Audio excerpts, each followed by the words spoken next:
अब देखिए life process होता क्या है। लंग्स में ऑक्सीजन जाने के बाद हमारी बॉडी के सर अंदर इतनी सारी सेल्स हैं, हर सेल तक ऑक्सीजन कैसे जाता होगा, ये भी एक सवाल है। हमारी किडनी कैसे काम करती है, हमारा लीवर कैसे काम करता है, हमारा हार्ट कैसे काम करता है। सर हमारा तो ठीक है, सर प्लांट बॉडी के अंदर फूड कैसे बन रहा होगा, यानी कि ऑक्सीजन के प्रेजेंस में ग्लूकोज का ब्रेकडाउन होगा तो उससे क्या निकलेगा। सर अच्छा, यूनिसेलुलर ऑर्गेनिज्म के अंदर उनके लाइफ प्रोसेस को चलाने के लिए कोई स्पेसिफिक ऑर्गन नहीं है, उनकी पूरी बॉडी इन्वॉल्व होगी। इसका क्या मतलब है। हेलो बच्चों, कैसे हो आप लोग। देखिए आज हम लोग डिस्कस करने वाले हैं क्लास 10th का एक चैप्टर, बहुत ही अच्छा चैप्टर जो आपके बोर्ड एग्जाम के अंदर बहुत ही इंपॉर्टेंट है। आज हम लोग उसको डिस्कस करने वाले हैं लाइफ प्रोसेस के बारे में। ठीक है, अब देखिए लाइफ प्रोसेस होता क्या है, आप ये समझो, आप इसको एक चैप्टर की तरह नहीं, हम लोग ऐसा समझेंगे। आप जब भी हम ये चैप्टर को हम लोग रीड करते हैं, मैं अगर हम अपनी बात करें, खुद की बात करें, जब भी मैंने ये चैप्टर को रीड किया, जब मैं पढ़ता था उस टाइम पे हमें देखो क्या सोचना होता है कि आप लाइफ प्रोसेस को ऐसे पढ़ो कि सर हमारी बॉडी में क्या चल रहा है। जैसे आप बोलोगे हमारे सर हम लोग फूड यूज करते हैं, हमने खाना खाया, तो हमारी बॉडी के अंदर वो फूड जाने के बाद क्या हो रहा होगा उसके साथ में। आप बोलोगे सर पहले हम उसको माउथ के अंदर हमारे गया, हम उसको प्रॉपर तरीके से क्या करते हैं, उस फूड को अच्छे से हम उसको चबा रहे हैं, फिर वो हमारी बॉडी के अंदर हमारे इसोफेगस में जा रहा है, हमारे स्टमक में जा रहा है जिसको हम पेट बोलते हैं, हमारे इंटेस्टाइन में जा रहा है। मतलब देखो आपको पूरा अपनी बॉडी, जब भी ये चैप्टर आप पढ़ो ना, आपको ऐसा देखना है कि आपकी बॉडी के अंदर क्या हो रहा है, आपको उसी से फोकस करना है। सर हम ब्रीथिंग क्यों करते हैं, आप खुद से पूछो कि हम ब्रीथिंग क्यों करते हैं, हम ऑक्सीजन क्यों ले रहे हैं। अगर हम ऑक्सीजन ले रहे हैं तो आप ऐसा सोचो कि सर एटमॉस्फेयर के अंदर तो बहुत सारी गैसेस है, बट ऐसा क्यों हो रहा है कि हमारी बॉडी में केवल ऑक्सीजन ही जा रहा है।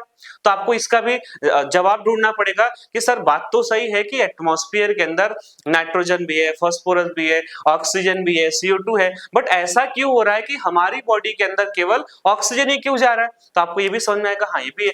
हम जो फूड मटेरियल यूज करते हैं उसका डाइजेशन आपको कैसे बोला जाएगा कि देखो जो रोटी होता है, जो ब्रेड होता है, या जो रोटी हम लोग बोल सकते हैं, जो व्हीट गेहूं की रोटी होती है, उसके अंदर हमें कार्बोहाइड्रेट मिलता है। आप बोलोगे सर हमें तो कभी कार्बोहाइड्रेट रोटी के अंदर नहीं दिखाई दिया, बट बॉडी के अंदर जाने के बाद आप सोचो उस कार्बोहाइड्रेट को अलग कर लिया जाता है और जो वेस्टेज होता है उसको अलग कर दिया जाता है। तो ये चीजें हम लोग कहां पढ़ेंगे, न्यूट्रिशन के अंदर। ठीक है, ये सब कुछ कहां पे आता है, हमारी लाइफ प्रोसेस के अंदर। यानी हमारे ब्लड में ऑक्सीजन हमारे लंग्स में गया, लंग्स में ऑक्सीजन जाने के बाद हमारी बॉडी के सर अंदर इतनी सारी सेल्स है, हर सेल तक ऑक्सीजन कैसे जाता होगा, ये भी एक सवाल है।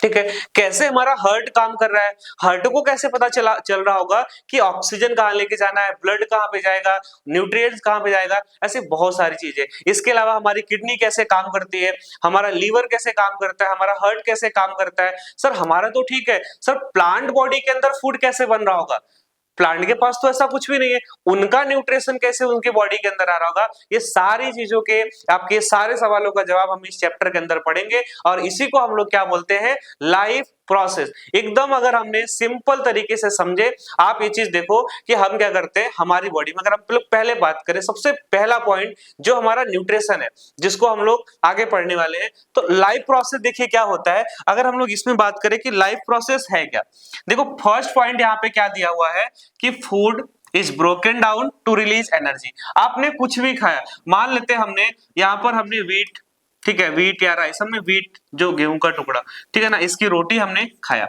हमने व्हीट को यूज किया। अब क्या होगा, बॉडी के अंदर जाने के बाद इसका डाइजेशन होगा। ठीक है, बॉडी के अंदर जाने के बाद इसका डाइजेशन होगा, डाइजेशन होने के बाद इससे कुछ एनर्जी निकलेगी। आप बोलोगे देखो हम जो चीज खाते हैं उससे बॉडी को डायरेक्ट एनर्जी नहीं मिलता है, उसका कुछ रूल होता है अपना। ठीक है, हमारी बॉडी की सेल जो काम कर रही है, आपको पता है हमारे लीवर की सेल, हार्ट की सेल, किडनी की सेल, हमारे मसल, बॉडी की हर एक सेल हमारी काम कर रही है और उन सारे सेल्स को हमें एनर्जी देना होता है, यानी कि सेल को एनर्जी चाहिए होता है। बट सेल के बहुत नखरे हैं। ठीक है, कैसे नखरे, देखो सेल को पहले क्या होगा, आपको भूख लगती है कि सेल को एनर्जी चाहिए, आप खाना खाते हो, तो सेल बोलेगा देखो आपने जो खाया है, आपने अलग अलग टाइप का फूड खाया है, हम उसको डायरेक्ट यूज नहीं कर सकते, आप उसको कार्बोहाइड्रेट में, आप उसको प्रोटीन में, आप उसको फैट के अंदर कन्वर्ट करो। ठीक है। तो हमारी बॉडी क्या करती है, जो भी अलग अलग टाइप का फूड्स होता है उसको कार्बोहाइड्रेट, फैट और प्रोटीन के अंदर कन्वर्ट कर देती है। इतना कन्वर्ट होने के बाद मान लो आपकी बॉडी में व्हीट खाया आपने, रोटी मतलब गेहूं की रोटी खाया, उसका डाइजेशन हुआ और उससे आपकी बॉडी में हम लोग मानते हैं कि कार्बोहाइड्रेट आपकी बॉडी में बन गया, ठीक है ना। यहाँ पर क्या बन गया, हमारी बॉडी के अंदर कार्बोहाइड्रेट बन गया। अब जो बॉडी के अंदर यहाँ पर कार्बोहाइड्रेट बना है, आप बोलोगे सेल को पहले फूड चाहिए था, आपने फूड दे दिया, उसका डाइजेशन हो गया, उससे कार्बोहाइड्रेट निकल गया, तो क्या सर अब सेल डायरेक्ट कार्बोहाइड्रेट को यूज करेगा? बिल्कुल नहीं करेगा। अब कार्बोहाइड्रेट का भी क्या होगा, डाइजेशन होगा, और इसका जो डाइजेशन होगा उसको हम लोग क्या बोलते हैं, रेस्पायरेशन बोलेंगे, ठीक है ना। मतलब जो अब कार्बोहाइड्रेट का ब्रेकडाउन होगा वो रेस्पायरेशन के अंदर आएगा। और इसको करने के लिए देखो हम लोग आगे पढ़ेंगे, रेस्पायरेशन तो वैसे दो टाइप का होगा, कुछ एरोबिक और एनारोबिक होता है। मतलब कि हमारी बॉडी की अगर हम लोग बात करें ह्यूमन की, तो हमारी बॉडी में जो रेस्पायरेशन होता है वो कैसा होगा, एरोबिक टाइप का। यानी कि इस कार्बोहाइड्रेट का आगे में जो प्रोसेस होगा, डाइजेशन होगा, उसके लिए हमारी बॉडी में क्या होगा, एरोबिक रेस्पायरेशन होगा। और एरोबिक रेस्पायरेशन के लिए हमें क्या चाहिए होता है, ऑक्सीजन की जरूरत पड़ेगी। देखो यहाँ पे oxygen help in releasing the energy, क्या करता है इसका, ऑक्सीडेशन। आपको आया समझ में कि हाँ सर, हमने जो भी हम लोग खाते हैं उसका डाइजेशन होता है, डाइजेशन होने के बाद उसमें जो यूजफुल मटेरियल होता है उसका एब्जॉर्प्शन होगा, वो एब्जॉर्ब होने के बाद वो कहां पर जाएगा, वो कार्बोहाइड्रेट, कार्बोहाइड्रेट्स, फैट्स और प्रोटीन में कन्वर्ट होगा।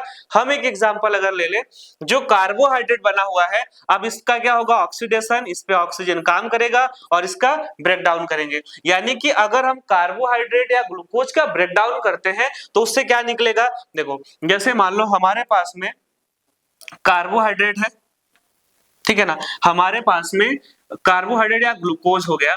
अगर हम इस ग्लूकोज का ब्रेकडाउन करेंगे तो पहले तो सर ब्रेकडाउन करने के लिए हमें क्या चाहिए, ऑक्सीजन। और जब हम इसको ब्रेक करेंगे तो यहां से क्या निकलेगा, CO2 प्लस H2O प्लस यहां से क्या निकलेगा, ATP। और यही ATP क्या है, ये एनर्जी है, ठीक है ना। सेल इसी एनर्जी को यूज करती है, तो यहां से हमें मिलेगा एनर्जी। आपको इतना है समझ में, फूड का ब्रेकडाउन होगा, ब्रेकडाउन होने के बाद वहां से क्या होगा, ऑक्सीजन इस कार्बोहाइड्रेट, फैट, प्रोटीन से एनर्जी निकालने के लिए ऑक्सीजन को हम यूज करेंगे। Cell produce waste during chemical reaction, ठीक है ना। अब देखो हमने यहाँ पर अभी लिखा क्या क्या मिला, जब भी आप ग्लूकोज का ब्रेकडाउन करोगे तो वहां से क्या क्या चीजें निकलेगी। जब ग्लूकोज का हम लोग ब्रेकडाउन करेंगे तो ग्लूकोज के ब्रेकडाउन से हमें क्या मिलेगा, CO2, H2O और ATP। आप बोलोगे सर इसमें सारा चीज काम का नहीं है, ATP तो काम का है, जो H2O है वो हमारी बॉडी के लिए काम का है, बट जो यहाँ पर CO2 है वो क्या है, एक टाइप का वेस्टेज है, तो उस वेस्टेज को हम बॉडी से बाहर रिमूव करते हैं, ठीक है ना। ये सारी चीजों को हम लोग क्या बोलते हैं, ओवरऑल अगर हम लोग देखें ये हमारा लाइफ प्रोसेस है। हमने फूड यूज किया, उसको डाइजेस्ट किया, उससे हमने एनर्जी निकाला, एनर्जी निकालने के लिए हमने ऑक्सीजन को यूज किया, और फिर उसके बाद फाइनली क्या हो गया, उसमें जो काम की चीजें थी वो हमारी सेल में चला गया, और जो वेस्टेज था उसको हमने बॉडी से एक्सक्रीट आउट कर दिया। ये हमारा पूरा क्या है, लाइफ प्रोसेस, ठीक है। आप यहाँ पर देखो, यहाँ पर क्या हो रहा है, हमने एज ए फूड ग्लूकोज को यूज किया है, ग्लूकोज हमारी बॉडी में जाएगा, ठीक है। बाहर से हम लोग एटमॉस्फेयर से हमारी बॉडी में क्या जाएगा सर, ऑक्सीजन जाएगा, ठीक है।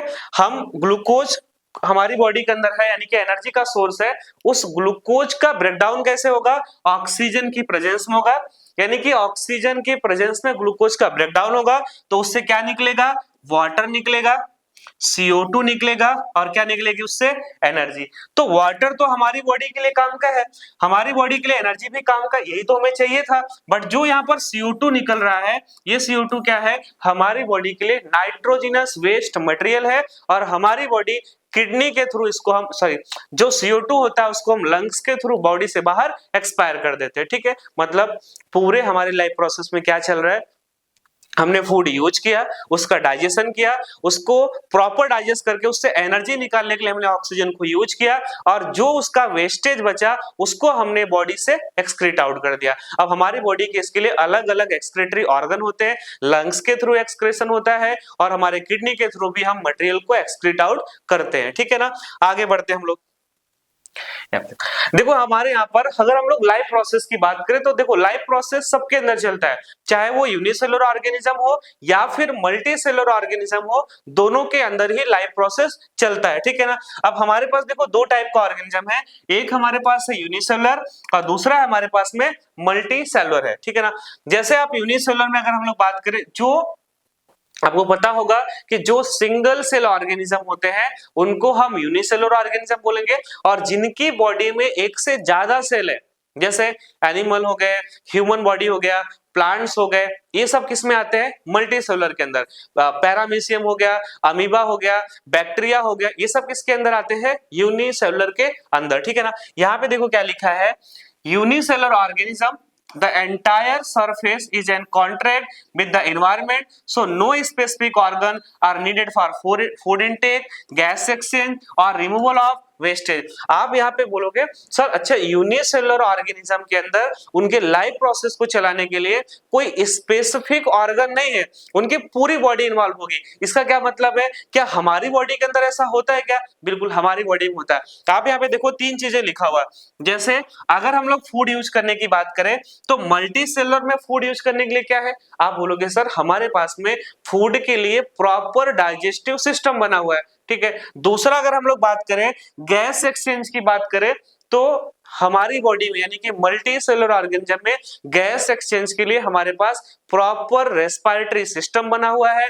जिसमें हमारा लंग्स इन्वॉल्व होता है, हमारी ट्रेकिया इन्वॉल्व होती है, मतलब एक प्रॉपर सिस्टम बना हुआ है, हमारे पास में स्पेसिफिक ऑर्गन है।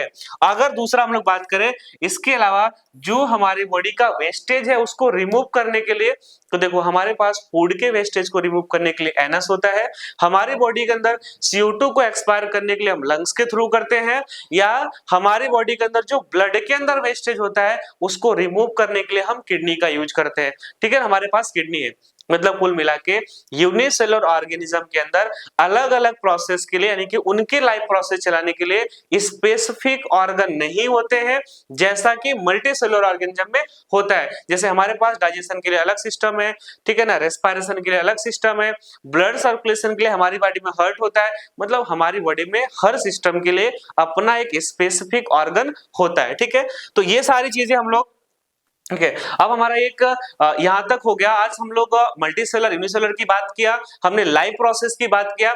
हमारा जो नेक्स्ट टॉपिक होगा वो हम लोग बात करेंगे आगे न्यूट्रिशन के बारे में। मिलते हैं हम लोग नेक्स्ट वीडियो के अंदर, जहां पर हम लोग न्यूट्रिशन को बहुत ही डिटेल में पढ़ने वाले हैं। न्यूट्रिशन के अंदर हम लोग पूरे डाइजेस्टिव सिस्टम को पढ़ेंगे, टाइप ऑफ न्यूट्रिशन को पढ़ेंगे, और उसके अंदर कौन कौन से डायग्राम आने वाले होते हैं बोर्ड एग्जाम के अंदर, वो सारी चीजों को हम लोग अगले लेक्चर में डिस्कस करेंगे।